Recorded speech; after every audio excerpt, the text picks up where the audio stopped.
అసలుకి ఈ రాష్ట్రం ఎక్కడికి పోతుందో అర్థం కావడంలే. సింగనమల్లో అత్యంత పురాతనమైన ఆంజనేయ స్వామి గుడి ఉంది. ఇప్పటికే ఆ ప్రాంతంలో చాలా అన్యాయాలు జరిగాయని వార్తలు అట్లా పోతా ఉంటాయి. కానీ ఈ రోజున సాక్షాత్తు ఆ గుడి పూజారి 150 సంవత్సరాల అనువంశికంగా వాళ్ళ అక్కడ అర్చకత్వం ఉంది వాళ్ళది. ఇప్పటికిప్పుడు నేను బయటపడాల్సిన అవసరం ఏమొచ్చింది అర్థం కావడంగా. 4 రోజులు మా హ్యాండ్ ఓవర్ చేయండి అనే వాళ్ళు కొంతమంది వార్తలు వస్తూ ఉన్నాయి. అట్లాగే అక్కడ ఏదో సంపద ఉందని కూడా మాట్లాడుకుంటే సింగనమల టౌన్ లో మాట్లాడుతూ ఉన్నారు. ఇవన్నిటికంటే ముఖ్యంగా ఒక పేపర్లో వార్త వచ్చింది. వచ్చిన వార్త ఏంటంటే అది 6 కోట్ల రూపాయలు, దాదాపు 6 నుంచి 4 కోట్ల రూపాయలు దాంట్లో ఫండ్ ఉంది అని ఒక వార్త వచ్చింది. సో ఇంత పెద్ద ఇష్యూ దీంట్లో ఉన్నప్పుడు బహుశా అసలుకి ఆ ఊర్లో లేని వాళ్ళు, అధికారంలో లేని వాళ్ళు చైర్మన్లుగా ఉన్న వాళ్ళు ఫస్ట్ కరెక్ట్ గా వాళ్ళకున్న ఇంట్రెస్ట్లు వేరే ఉంటాయి, ఆ గ్రామకు ఇంట్రెస్ట్ వేరే ఉంటాయి. గ్రామస్తులతో ఏర్పాటు చేయాలి. వేరే గ్రామం వాళ్ళు వచ్చి భౌతికంగా దాడి చేయడం తీవ్రంగానే బాధపడతా ఉన్నా, ఖండిస్తా ఉన్నా. ఏం పని వీళ్ళకి? వేరే ఊరి నుంచి వచ్చేప్పుడు గుడికి పోని వాళ్ళు, మెట్లు ఎక్కని వాళ్ళు, ఆ రోడ్లు వేసిన వాళ్ళం మేము, అక్కడ కమ్యూనిటీ వాళ్ళు కట్టిన వాళ్ళం మేము, అన్ని చేసిన వాళ్ళు మేము ఎప్పుడైతే రామకృష్ణాన్ని పోయించే పరిస్థితి కూడా అక్కడికి కనపడకపోతే వీళ్ళేమో ఈ రోజున అందరినీ కొట్టి బయటకు వేసే ప్రయత్నం, కాళ్ళు ఎరగొడతామనే ప్రయత్నం. అలాగే పోలీస్ యంత్రాంగం కూడా అటువంటి ఫెయిర్ గా లేకుండా ఏకపక్షంగా ముందుకు పోయే ప్రయత్నాలు చూస్తా ఉన్నాం. దీన్ని చిన్న సమస్యగా అనుకోవద్దండి. ఈ చిన్న సమస్య ప్రభుత్వం తక్షణం పరిష్కరించకపోతే ఇది పెరిగి ముందు పెద్దగా అవుతుంది. ఆఖరికి అసలే సెన్సిటివ్ కాలంలో ఉన్నాం. దీన్ని అర్థం చేసుకోమని కోరుతా ఉన్నా. అసలు చేత అయితే దేవుని దగ్గర ఏదైనా కట్టించండి, లేకుంటే చదువు చేస్తాము లేదా తొగుతాము అనే పేరుతో మాత్రం కరెక్ట్ కాదు ఇది. పైగా పాపం బ్రాహ్మణుడు బలహీనుడని, లేకపోతే ఏం చేసుకుంటారులే అని అతను బయటకు వేసేసారు. చల్లటి ఈ చలిలో అసలు ఇంటి బయటకు రావడంలో చల్లటి చేస్తా ఉన్నాడు. నేను ఒకటే చెప్పాలనుకుంటా ఉన్నా, దయచేసి ఆశకు కూడా హద్దు ఉండాలి. ఆశకు హద్దు లేకపోతే చాలా ఇబ్బందుల పాలవుతారు. దీన్నేమి ఈ రోజు ఇక్కడ ఉన్న వాళ్ళందరూ కూడా పార్టీపరంగా అట్లా వ్యక్తిగతంగా కూడా మేమందరం మద్దతుగా ఉన్నాం. న్యాయాలు తేరాల్సిందే. ఆ గుడిని వైభవంగా, యాక్చువల్లీ నేను ఉన్నప్పుడు పొలిటికల్ మాట్లాడితే వైభవంగా ఉండేది. వచ్చేవాళ్ళు, 2 ఎమ్మెల్యేలు అక్కడ రాత్రిపూట పడుకునే వాళ్ళు, అదే అంతా ఉండేది. ఇప్పుడేమో కనపడడంలే.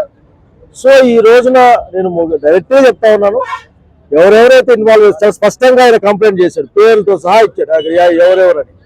సో పోలీసు ఆ కంప్లైంట్ తీసుకొని వాళ్ళు ఎంక్వైరీ చేయాలి, పిలిపించాలి.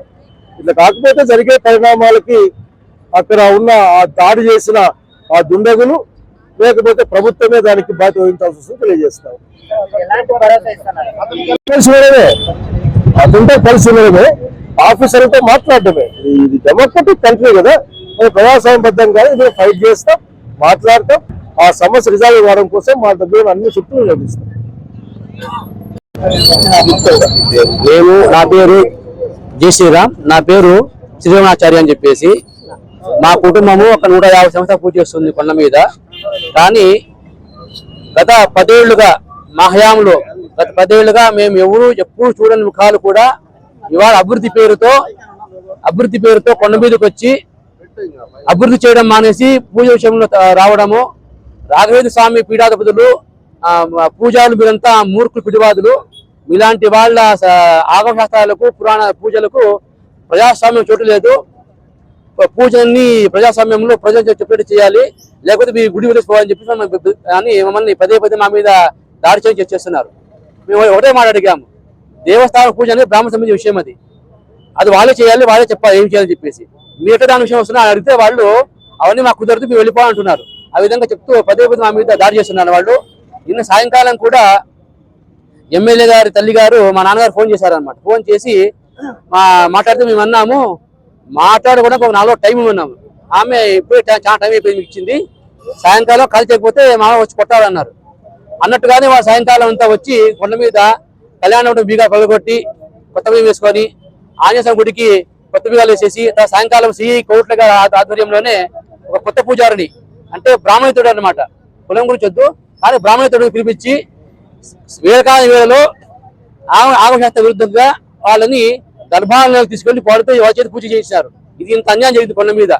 కానీ ఏది మా దృష్టి వాళ్ళు తప్పే కాదు, తప్పంతా మాదే అంటారు వాడు. కాబట్టి నేను ఏం కోరుకుంటున్నానంటే మధ్వాచార్య సిద్ధాంతం అనుసరించి మేము చేసిన పూజలు మాకు ఇవాటిది కాదు, వ్యాసాచార్య స్వామి కలిసి వస్తుంది. అది మీ మధ్య సాంప్రదాయం మేము కొనసాగిస్తున్నాం. కాబట్టి మా విన్నపమైన ప్రభుత్వానికి ఏంటంటే మాకు మీరు సహకరించాలి.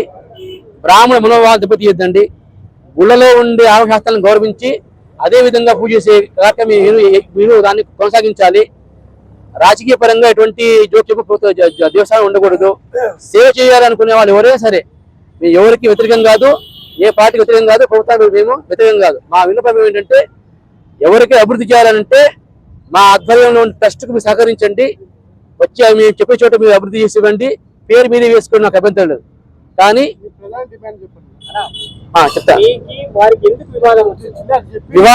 వివాదం ఏంటంటే మేము ఆ గుడి వచ్చేసి వ్యాసాచార్య స్వామి సాంప్రదాయంలో జరిగే పూజలు అవి వాళ్ళకి ఇష్టం లేదంట. కాబట్టి అవి చేయకూడదు అన్నారు. మేము అదే చేస్తామని సాంప్రదాయం అని అన్నాం. దానికి వాడు ఎంపీడీఓ గారు వచ్చి భాస్కర్ అని చెప్పేసి ఆయన కొందరు లోకల్ గా ఉన్న నాయకులతో కూడుకొని గుడికి వచ్చి మమ్మల్ని తీవ్ర ప్రజాలను దూషించి ఒకటే మాట అన్నారు, ప్రజాస్వామ్యం మీలాంటి పూజలు పరికరారు, దిగిపోవాలి అన్నారు వాళ్ళంతా. మేము దిగమని మేము అన్నాము. ఆ రోజు నుంచి మా మీద వాళ్ళు దాడి చేస్తున్నారు. ఇది మా ప్రధాన అక్కడ అవుతున్న విషయం. రెండవది ఏంటంటే ఆ దుర్గమ్మ గుడి ఒకటి ఉండే, పాత గుడి ఒకటి ఉండేది, రాతి గుడి, దానిని పగిలించి వేసి దాని కింద ఉండే గుప్త నిధులను తీసుకుని హడావుడిగా కొత్త గుడి కట్టేశారు దాని మీద. ఇప్పుడు మిగిలింది ఆంజనేయ గుడి మాత్రం మిగిలింది. దాన్ని మేము అడ్డుగా ఉన్నాము. కాబట్టి మా అడ్డు తగ్గితే వాళ్ళకు గుర్తు ఆలోచన వాళ్ళకు ఉంది. ఇది ఒక ఎత్తు. ఇంకొక ఏం చేశారంటే ఒక వెబ్సైట్ ఓపెన్ చేసి ఆంజనేయ గుడి పేరు మీద వాళ్ళు అన్యాయంగా డబ్బులు వసూలు చేశారు. పబ్లిక్ నుంచి కొన్ని కోట్లు వసూలు చేశారు. దాంట్లో ఒక 4 కోట్లు మింగేసి ఒక 2 కోట్లు మాత్రమే ఖర్చు పెట్టడం వాళ్ళు చేస్తున్నారు. ఇంకా ఊళ్ళో ఉండే వాళ్ళు కూడా ఏం చేస్తున్నారంటే వాళ్ళ సాంప్రదాయాలు వాళ్ళకి అర్థం కావు కాబట్టి దాన్ని వాళ్ళు ఆసరా చేసుకుని వాళ్ళని రెచ్చగొట్టి మమ్మల్ని పంపించి బ్రాహ్మణులు పంపించేస్తే అక్కడి నుంచి మేము అనుకో అన్ని పనులు చేయొచ్చు, అంటే గుడిని దోపిడీ చేసుకోవచ్చు అని వాళ్ళు ఉద్దేశిస్తున్నారు. దాన్ని మేము అడ్డుకుంటున్నాం. కాబట్టి అడ్డుకుని మా మీద మా నాన్నగారి మీద వాళ్ళు దాడి చేస్తూ ఇట్లా చేస్తున్నారు. కాబట్టి నేను ప్రజా సంఘాలని తర్వాత మీడియా ద్వారా అడుగుతున్నామంటే ప్రభుత్వాన్ని అందరూ అడుగుతున్నాను, దయవుంచి దేవస్థానం రాజకీయం వద్దు, దేవస్థానంలోకి రాజకీయ నాయకులతో కూడా కమిటీలు వద్దు. అది స్వతంత్రంగా ఉండాల్సిన గుళ్ళు అనేవి. కాబట్టి దాన్ని అట్టగా వదిలేసి ప్రభుత్వానికి ఇంకెవరికి అభివృద్ధి చేయాలంటే బ్రాహ్మణులు సహకరించండి, మేము సహకరిస్తాము, కూర్చొని అభివృద్ధి చేసుకుందాము, మీ పేరు వేసి మాకు అభ్యంతరం లేదు, కానీ అధర్మానికి తాగవద్దండి. ఈరోజు నిజంగా చాలా దుర్దినం. ఎందుకంటే 150 సంవత్సరాల నుంచి కూడా ఒక దేవాలయంలో అర్చకుల్ని ఈరోజు ఈ తెలుగుదేశం ప్రభుత్వంలో గాని అక్కడ ఉన్నటువంటి ఎమ్మెల్యే గాని వారంతా బయటకేసి కలెక్టర్ ఆఫీస్ ముందర కూర్చోబెట్టడం జరిగింది. కానీ ఈ ఆలయానికి కమిటీ అనేది బండారు లీలావతి గారు, అంటే వీరు ఎమ్మెల్యే గారి తల్లి గారు. అంటే ఇప్పుడు స్వామివారు చెప్పారు అక్కడ గుప్త నిధుల కోసమే మమ్మల్ని బయటికి పంపిస్తున్నారు అనేది. ఇంతకుముందు గుప్త నిధులు తీసేటప్పుడు కూడా స్వామి అడ్డుపడ్డాడు. అది పక్కన దుర్గగుడి పక్కన ఈ ఆంజనేయ స్వామి గుడి వరకు స్వామి అడ్డుకుంటున్నాడు. ఆ దుర్గగుడి ఈ స్వామి యొక్క చేతిలో లేదు. స్వామి ఆంజనేయ స్వామి గుడికి మాత్రమే పూజారి. కాబట్టి ఈ గుళ్ళో ఇటువంటి కార్యక్రమాలన్నీ జరిగేటప్పుడు హిందువులందరూ కూడా ఈరోజు శైలజానాథ్ గారు ఈ యొక్క కార్యక్రమానికి వచ్చి ఒక బ్రాహ్మణునికి అండగా నిలబడ్డారు. అదేవిధంగా విశ్వ హిందూ పరిషత్ వారు వచ్చారు. ఇటువంటి కార్యక్రమాలంతా మన హిందువులంతా కూడా మనమంతా కలిసి చేసుకోవాలి. ఈ యొక్క స్వామిని మరి ఆలయంలో పంపించేంత వరకు మా సంఘాలంతా కూడా ఆపన్న ప్రదీపన బ్రాహ్మణ సేవా సంఘ సమైక్య తరపున బ్రాహ్మణులే కాదు అందరితో పాటు మేము కూడా స్వామివారికి అండగా ఉంటామని తెలియజేస్తున్నాం.